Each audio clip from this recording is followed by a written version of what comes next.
It was my junior year in college in Tulsa, Oklahoma at Oral Roberts University, and there she was, the girl of my dreams.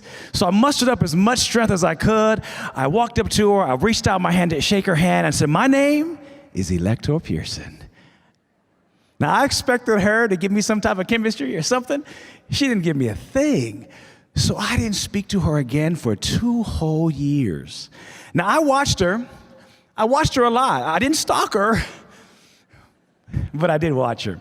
And I remember she used to come to my church, and she would sit on the front row of my church. My uncle was the pastor of the church at the time. And I would look over at her from time to time to time. I wasn't lusting, but I was looking. And I do remember saying a short prayer to myself. I said, "Lord, I'd like to marry someone like her. And if you gave me the opportunity, I'd marry her." Well, she graduated and moved back to Barbados, where she was from. I moved to Nashville to get a job as a youth pastor. 6 months after I got to Nashville, my uncle, who was the pastor of the church, came to Nashville because he was speaking on TBN, and he handed me this letter. He said, this is a letter from some girl. She sent it to the church. So I opened the letter, and the letter said, "This is a thank you well overdue for a handshake you gave me 2 years ago.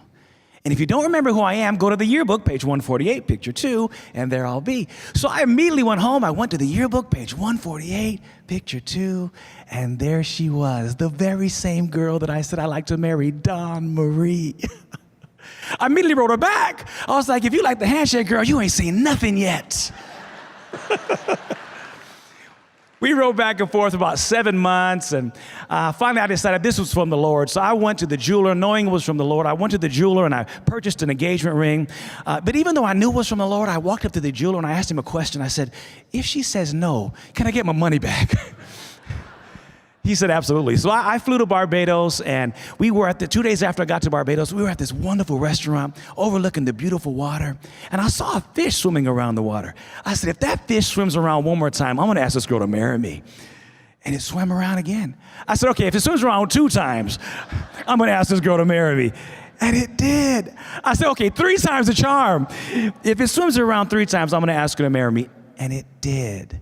So I pulled out my wedding ring, got down on one knee and said, "Would you marry me?" She said yes. 2 weeks later, she was in Nashville. 2 months later, we were married. We've been married for 20 years, 4 sons later.